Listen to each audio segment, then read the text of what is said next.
Our next speaker was supposed to be Thomas, but actually Thomas had a health emergency, and he'll be out for a number of weeks, actually.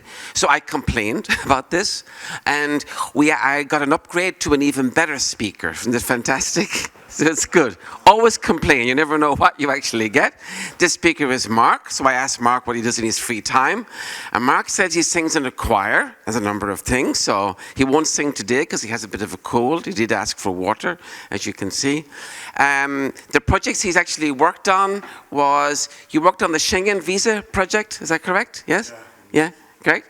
And you actually worked on another project for all the prisons in Belgium. There are 34 prisons in Belgium, and they're all now communicating with each other on how to escape. Is this working, or? I will in a second. It's what number is it? I have no idea. I'll tell you what it is. Number 2. Okay, it's working now. Yeah. Great. Hello, hello. Working? Yes. Excellent, good. And your talk is why PM² for public projects. Yeah, I found it out now, actually. I mean... I can leave the stage then, okay? Yeah, You're on your own. You're getting away, thank you very much. It's always nice when people help you. Okay, my name is Marc Berghmans. I'm officially the PM² Ambassador of the European Commission.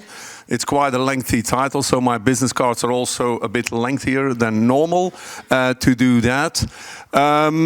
I must say also, well, I did a lot of projects. As you can see, I'm not that young anymore. I did for more than 30 years projects in a lot of different sectors, and banking, shipyards, waste management, prisons, whatever. I must also say I had my midlife crisis also a bit after my 40s, and I could also choose go for a PhD or buying a motorcycle. I went, of course, for the motorcycle because I thought, well, you know, yeah. Well, come on, it's a lot more fun, to be honest. So my name is Marc Berghmans. It's not DR or Prof or whatever. I'm just myself. Okay, I'm gonna try to, well, this is actually indeed the thing, a bit management of public projects from European Commission perspectives. First of all, I cannot speak on behalf of the European Commission. That privilege is only for our President, Madam von der Leyen, and all the commissioners. Yeah, I can speak on behalf of the Center of Excellence in PM², which I'm leading. That's the only thing I can do. Now I'm going to try. Yes, great. I'm going to first, not too many slides and not too things. Talk a bit about the Center of Excellence in PM². The title itself is not already very humble, but okay. Then a bit what are challenges when you manage projects. The third thing is benefits of PM². Of course, there are lots of benefits. And then a bit about PM² in the public sector. Okay? I hope that it's all fine for you. Quickly, the Center of Excellence, a very complicated slide. What do? We are responsible for the PM² offering. So all the guides, the PM² Agile. God, Lord. It's a bit too fast, this thing. Is anybody else pushing on buttons or? Okay, yeah, but you never know, I mean. So the offering, we develop and we support all these methodologies. We started with indeed PM², project management, that makes sense. Then a bit later it was like, yeah, but also as in Digit, where I'm from, we do a lot of IT projects, so PM² Agile, also we made a version for us. We also extended it then to program management because we are also doing rather big programs. And then at the end, indeed, I think last year, we also did PM² portfolio management. Yeah, they are all integrated together. Now, another thing we do, we also make training. For that, we also working together with the Capgemini Academy. We make e-learning modules. For the moment, on the Interoperable Europe Academy, we have PM² and PM² Agile, the fundamentals. So people outside the European institutions, you can go there, you can have a look. Very nice interactive videos who give you an overview of the methodologies already. We also have a PM² portal where we try to put from time to time indeed news, information, and you can find a lot of materials, which actually brings me to the next point, our publication. The guides are available to everyone. You don't need a master degree in whatever. You don't need to be from a specific geographical area. We don't care. It's there. You can download it at the publication office, and at the end of the presentation, there is a special slide. Just to keep you attentive till the end, that's why. Now, we also do internally community of practice, because a project manager, it's one of the most lonely jobs that you have in the project. You're the only one. Yeah, you have developers, analysts, masonries, you have whatever, but the project manager is alone. And it should be like that. I don't want two captains on the ship. It doesn't work. We will never leave the port. So that's why we also set up this community of practice. For the moment, it's indeed, again, European, institutions only. Sorry for that. But where we exchange opinions, people who did projects, things that went well, things that didn't went well, and hopefully how we could recover for them. We also give them news on the guides and new trainings and things like that that happen. Last, but certainly not least, we are establishing coordination of an EU-wide PM² network. We are not leading that, but we try indeed to help to assist in that part. That's a bit about us. The next slide, the initiative. Well, as said, we started actually in DIGIT, Directorate General for Informatics. Then we went it, to the European Commission, all the other Directorate Generals. Then we broadened it to the EU institutions. And finally, a few years ago, we called it Open PM², but that is now done, that name. We went to, service provider, member states, EU citizens. For the moment, it's open to everybody. We had in the past Open PM² and PM². It was just confusing. From now on, we only have PM². That means whenever we have a new guide, new artifact, we first release that internal in the Commission for 1, 2 months, 3 months to wait, first of comments that, hey, there's a typo, or this is not clear. And once that is done, then we indeed open it to, well, the world, to be honest, and beyond. What is our goal? One common project management methodology open to all EU institutions, member states, service providers, and EU citizens. Sounds nice, and that's also what we are doing. Next slide. Who actually uses PM²? Well, it's not a question for you. I will give you the answers. First of all, okay. There's a lot of EU institutions, agencies, and bodies, of course. It makes sense. I mean, it's made there, so we are the most of a beneficiary of it. One of the last ones who went in there is EASA, European Aviation Safety Agency. That means whenever you take a plane, it's thanks to them. Yeah, and so they also have a complete project management methodology, the PM², implemented on their side. So you can be safe now whenever you take a European flight. We also have the Public Prosecutor's Office, so European Investment Bank. There are lots of big institutions which indeed went for a complete implementation of that methodology. Now, on the public authorities, we have the Federal Office of Administration from Germany.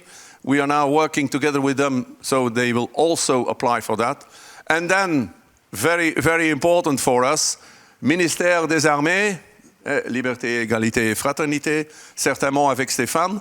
I would still like to thank him here on behalf of my team for all the great work he did. And could you give him an extra applause?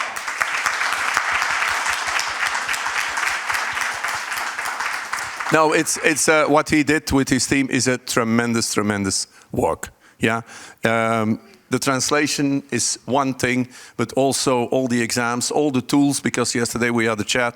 He's working on indeed some tools, which also will be very important, and I hope indeed to get their feedback on that. Also, for example, Ajuntamiento Valencia, people who followed LinkedIn. I think I was there 200 times or something on that, all for the same thing. It was actually one conference. But they also, Valencia, quite a big city, they decided to go for PM². And on the academic world, I mean, also somebody who I like to mention there, from Granada, from the university there, German. I don't know if German is listening, but if he is, thank you for all the great work you did. Maybe you can also give a small applause. I don't know if he's there, but, thank you. No, I mean, The methodology, we are indeed doing that, but we need feedback from outside, of course. We are using the methodology internally, specifically in all the institutions, but of course also outside. It's very important for us, all this feedback. Next thing, increasing projectification of the society. Well, first of all, you have the funding. As you know, the European Commission is giving quite some funding, you know, to continue shaping a changing world. The world is changing more and more rapidly. When I was a kid, it changed not that often. Nowadays, I mean, what is hot today probably will not be it by the evening. It goes that fast. So we are giving a lot, well, I mean the European Commission, I'm not paying it myself, of course, giving a lot of funding to do these things. Now, for that we indeed need transparency. We need to see what is actually the impact of the projects in the EU. So all the projects that are done via funding, the idea is that indeed, why are we doing this? What are the benefits? Because in project management, we talk about outputs, the things that we have to deliver contractually.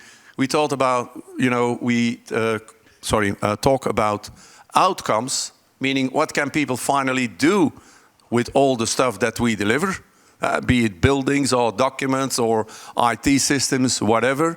But most important is the benefits. Why are we all really doing that? And that's something that, as said in the guide, you will find it out after 1, 2, 3, maybe some more years. But that's the most important thing. And for that, of course, we need a lot of transparency. And the execution, we are taking action indeed with an efficient project management methodology. Inside the Commission, there are already more than 2,000 people certified. So nearly all of our projects are indeed following this methodology. Very important thing of the methodology, but we'll see that in one of the next slides. First of all, the challenges. First of all, you have to efficiently manage significant investments. Yeah. There are projects who are for 100,000 euros. There are projects for several millions. You know, my biggest project was something like 80 million. It was before I was in the Commission. So it has to be managed very efficiently. Yeah. The idea is not to spend all the money, you know, and then it's done. No, the idea is, what can we do with it? What about the outcomes? What about the benefits? And that's why we are spending the money. Manage external providers running outsourced projects. What we see more and more is that public authorities, sometimes at national, regional, local level, they don't have all the knowledge in there. So that means, well, you go outside. But you have to find a way to manage all these external providers, which is not that easy, because you ask them for your knowledge, well, for their knowledge, which you don't have. So in theory, it's very important that, and there will be another slide on that, how can you do that?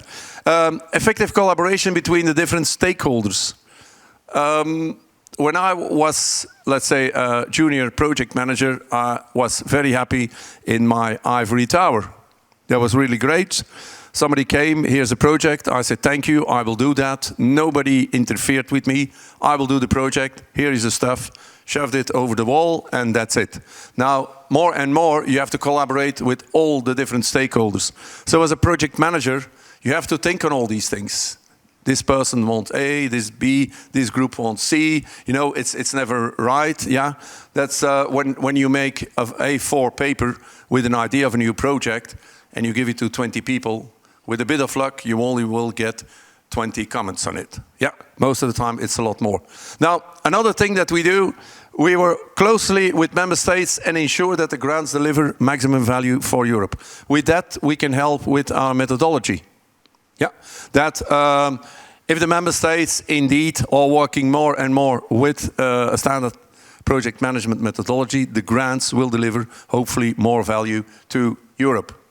And then last but not least, respect specificities of the public sector. The public sector is not like the private sector. Most of the public authorities are a bit, you know, risk adversity. We don't like to take a lot of risk, and it's good, because most of the time they are working with taxpayers' money, meaning our money. So it's good that they are a bit adverse at risk. But also, public authorities, they also have audits. They cannot just do and somebody comes with a great idea. Here is 2 million, start and we'll see. No, they have audits. So all these things are there. Also the procedures they have to follow. And of course, certainly the hierarchy. So this is indeed very specific for the public sectors, which in a private company, if the CEO says, here is 10 million, you can do the project, it's fine. It doesn't work like that. And of course, also standardizing forms and templates. It sounds a bit silly, forms and templates, but if you are a project officer in the European Commission and you have to follow up 10 or 20 projects and everybody has his own methodology and his own forms and his own template, it takes you a couple of months because you finally know where is what. Yeah. Somebody is using colors, the others are using values, the others are another thing, they have graphs, the other one then do something with bubbles. And at the end, at the end I think I deserve my PhD when I get to all of these things. In the public sector, so the idea is to manage project effectively, yeah. PM² is also open and customizable. Very important step of PM², yeah. If you follow it by the book, by the letter, I think you're not doing a really good job. Yeah, you have to customize it. That's the idea.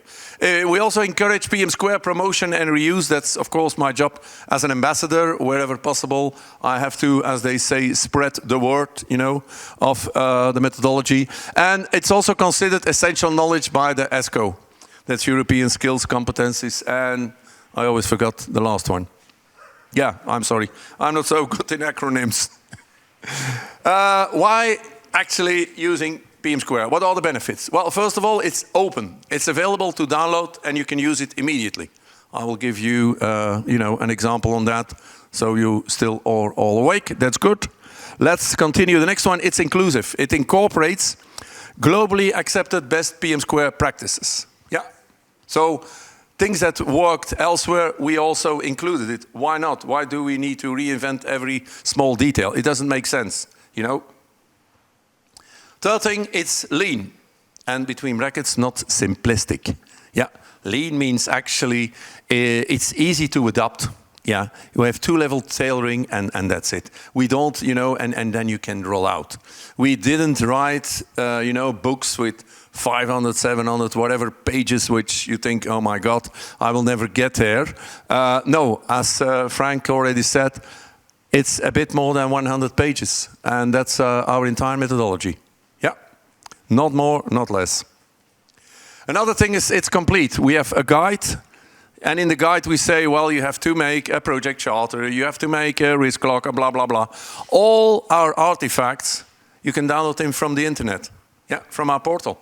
It's all available to you, even in several languages. That means whenever we say you have to use a project charter, you get a document with all the chapters in there, with even explanation per chapter, what could you put here? And then it's up to you to, put it there or not, take it out, leave it in, that's the thing.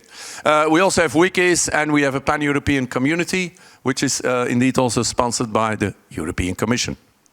The next point is it's holistic. We have agile program portfolio extensions, and also a very, very important part of our methodology, which are the mindsets. Not everybody can be a good project manager. I'm sorry for that. That's the case. Yeah, not everybody can be a surgeon. Not everybody can write books. I'm very bad in writing books, so it's not for me. But our mindsets make you indeed. We talk there about the skills that a good project manager must have. It's not just learn the methodology by heart, see that you know from A you can go to B. It's the mindset that's very important if you want to really practice good project management. It's scalable. We used it in thousands of projects already internally. As I said, from very small ones, 60K, you would say, well, not a lot, until, very, very difficult ones. I run the Wi-Fi for You, maybe you heard of that. It's an idea of our former president to give Wi-Fi installations, funding to all municipalities. Very complex thing, if you have to work with possibly 100,000 municipalities, from small, 2 people there, 1 church, 1 pub, till, mega cities. The next thing, it's quite mature. It's a bit more than 15 years that we are working on that, and we are still evolving on that. not on a yearly basis. You know, we are not selling washing powder that is always whiter than white. That's not the idea. Because we know that whenever we give a new guide, it takes time for all the organizations who already have implemented to adopt it, to see what's in it for me, how do I need to change. Yeah. So we are doing that on a slow pace, and it's also with feedback from all of you, all the project or all people who are doing that. Nearly last one, it's common. We have a same vocabulary for cross-institutional, which is very important, that when I talk about a project charter, that the other one said, I have my project brief done. No, we try to have common vocabulary. And even in the translations, we went that far that all the typical, project management words, we put them in a spreadsheet, and when somebody translates in Spanish or in French, we also asked for the French translation, the Spanish translation, the Italian one. Like that, a Spanish person who is looking at the PM Square Guide in Spanish can say, jefe de proyectos, and then he can look, we actually call that project management. Well, it's quite obvious, but you understand how it works. Last but not least, it's adaptive, standardization and harmonization, but still adaptive in a smart way. For us, customization is a key word.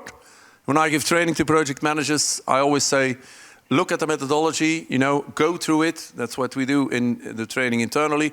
But the first thing you need to do when you're back, customize it for your project, your environment. Yeah? And then PM Square implementation. I think if you want to, these are just suggestions. Yeah? Okay, I don't have the wisdom here. It's just what you can do if you want PM Square and implement it. First of all, get a decision at the highest managerial level that they agree on that. Don't start on your own somewhere as project manager. It will not work. You need to have the chief or whatever is in your organization agreeing, and you have to convince them, listen, we really need this. Yeah? Next thing is, well, then set up a plan. Don't start directly with training people and, okay, we do it. No, take your time. Make a plan. How will you integrate it? It's a change. And as said already before by several speakers, we don't like change. The only change that we like is if tomorrow somebody calls me and said, Mark, you won Euro Millions, you have 25 million. That's a change I would appreciate, and I would not say no. But most of the time, when we talk about change, people are a bit afraid. What is in it for me? What will change? I'm quite happy here now. So why do we do that? Next thing that you can do, this one, okay. Then when you have a plan, train your people. We see that a lot nowadays you get new tools. Probably everybody got MS Teams or WebEx, and I don't know who actually did a training on MS Teams or on WebEx. Did everybody hear me, or was there nobody? No, but that's the case. Here is a tool, voila, and you are still probably the fool before, but now with the tool, which is great. So train your people, yeah? You will get that back. You will have a payback on that. Don't forget that. Also, customize the methodology. For example, in the council, we set up a plan. It took them actually 2 years, where they indeed customized it with tooling and everything. All the documents we had, all the artifacts, they look at it, said, okay, this is the way it can work, this is not. They really customized it for their own organization. And that's what you need to do, yeah? We give the big guidelines, the guide, and you customize it. And then you have to look at the processes, because we suggest a lot of processes. Maybe you don't need them. Maybe you, for example, if you want to go for a change, maybe you need additional people in there. Maybe you cannot decide it. I don't know. You have to decide how you will do that inside your organization and your environment. The artifacts. We give you the artifacts. If you want to put them in a tool, we don't care. We are tool agnostic. Yeah, because we cannot say, put them in a SharePoint, put them in a Confluence, put them in something from IBM. We cannot do that. So that's why we say, put them, here they are. Please use them. And then also the governance. Governance is something that is in a lot of projects actually taken into account too late. We already start, yeah, we do, we got a budget, we know what to do. It's not yet clear, and then, well, who is responsible? Well, more or less, well, you know, a bit, we will do that, and who is we? I thought it was you, yeah, and not me. So governance is very clear, and from the beginning, make clear the roles, but also the responsibilities. What can I expect from all of you? What can you expect from me in the project? Yeah, it's very clear. So, and then last, what you can do, don't do a big bang, certainly not with project management, just do an implementation, try to start with a pilot, with people who really believe in it also, it helps. Don't take all the negative persons, you know, who say, oh, it will never work, you know, oh, it's crap, we don't want that. Don't start with them, start with a small implementation, a pilot, take your lessons learned, and then really spread it more and more. First of all, for example, customizing governance. What you see in our methodology, we have a project manager, you have a team, people you work with, and you also have one more contractors, depending on your project. Now, what you see a lot when you go indeed for the big programs that the Commission do, the frameworks, what you see is actually you are only part of a thing.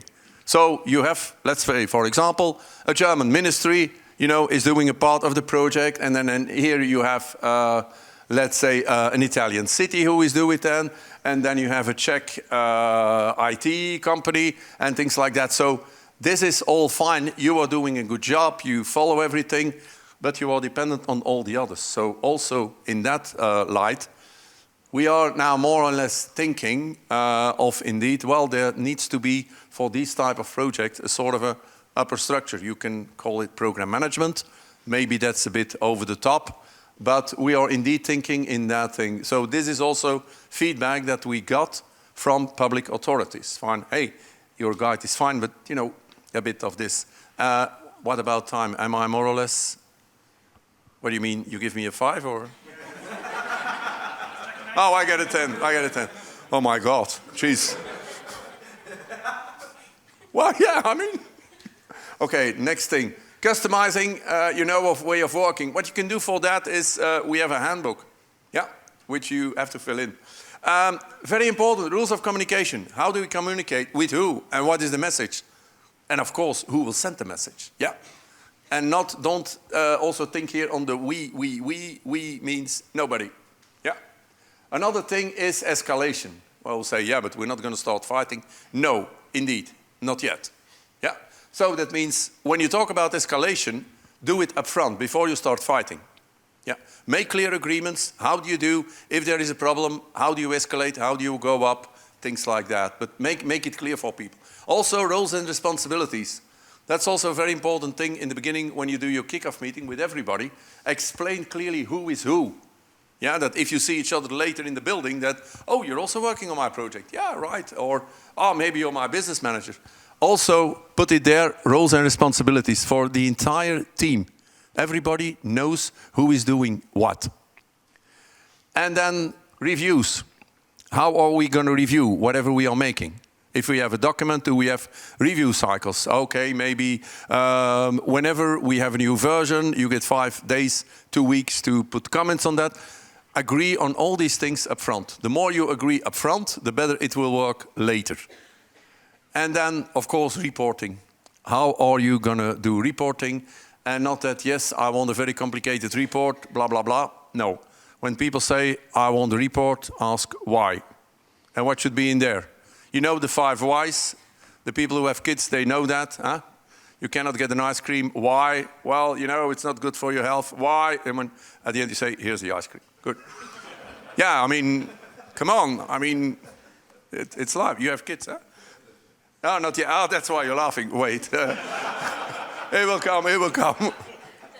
Now, then, okay. As I said, there is, our methodology is quite, you know, easy to get. You can scan the code, and it's not a joke. You can scan the code, and you can download the guide for free.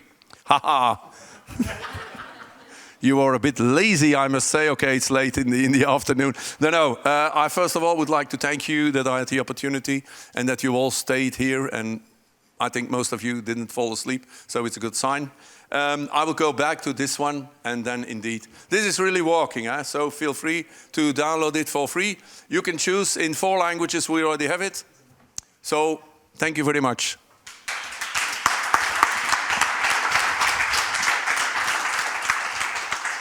Thank you, Mark. I told you it was an upgrade in the talk. So what motorbike did you buy?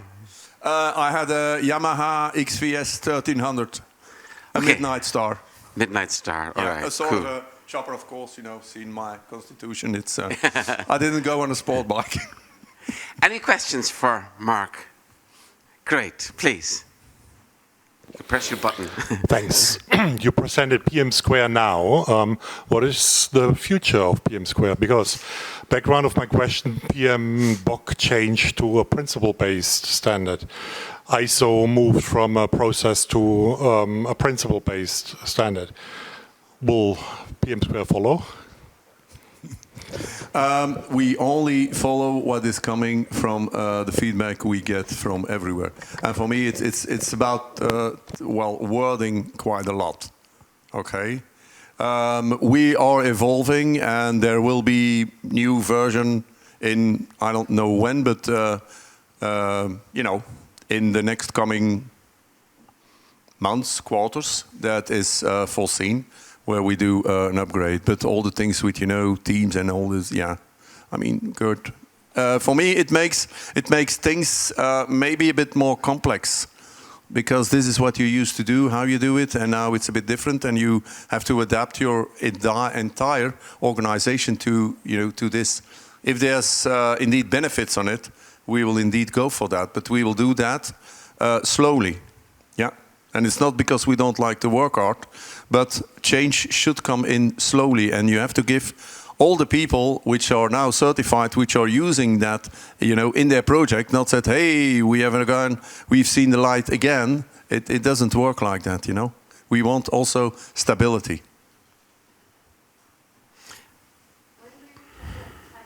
When do you plan the next workshop? Workshop? Yeah.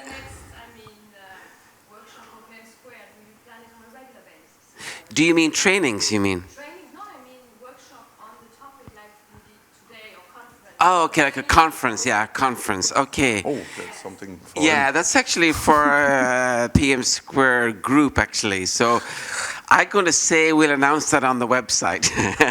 We'll ask the guys who actually organized this concert or this conference to help us out on that. So just keep an eye on the website, and that's the best way to do it. Yeah, thank you. Please. Ching Ching, is it? Yes, thank you very much for your talk.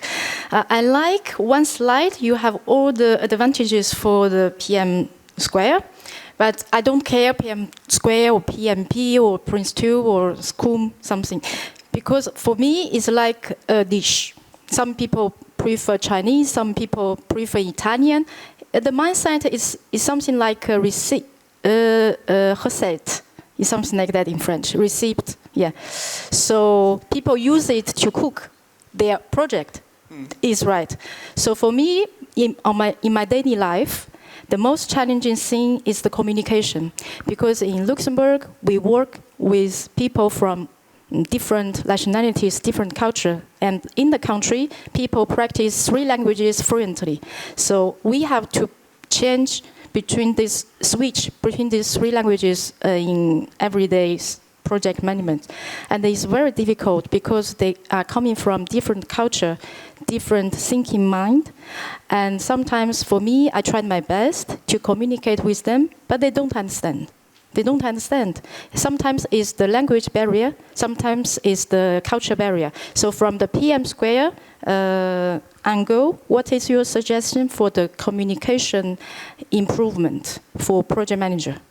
Yeah, thank you. Okay, first of all, I also actually work in Luxembourg. So, yeah, I know the thing with, I still don't understand Luxembourgish. I try to listen on the radio, but it's, yeah, well, not my piece of cake, let's say it like that.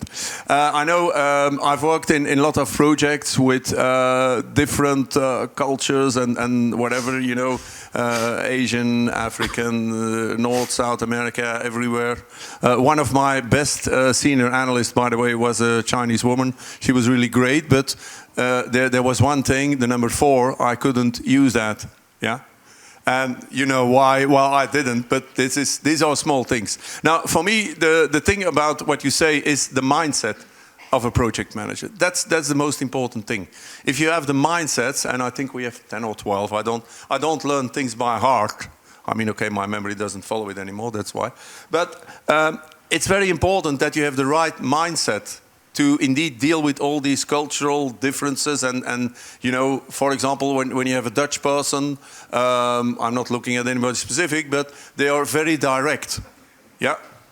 I learned that in other cultures, you never ask, can you do that? Because they have to say yes. There you have to ask, for example, well, we have to do that. Who do you think can do that? But this is, for me, about mindsets. It's about communication. How do you know, talk with people? And, of course, there is no guide, no book that says, well, this is the way, you know, if you have Chinese, Australian, you know, Swiss, it doesn't exist. But that's why the more senior you get, normally the more of these projects you have. And you know, okay, these are sensitive areas, these are sensitive areas. And for me, one of the things of the mindset is always, okay, see that you can get the most out of people. Now, how can you get the most out of people? By knowing them, by getting to know them. So there you communicate, yeah? And you always have to communicate not as a bully, which I sometimes do, you know, but we try not to do that. And I think the most important thing is in communication is indeed listening. I hope that more or less answer your question. Men are good listeners, yeah. I was listening to everything you said. Okay. Any more questions? Yeah. Remy, is it? Yes. Is providing many funds to the European institutions, so otherwise also cities, regions, and so on. And there is a methodology which is developed by a European Commission. Why not oblige them or suggest highly them to use your methodology because you provide them money? Is it possible? Did you understand the question? Yes. Okay. I'm thinking on an answer. All right, good.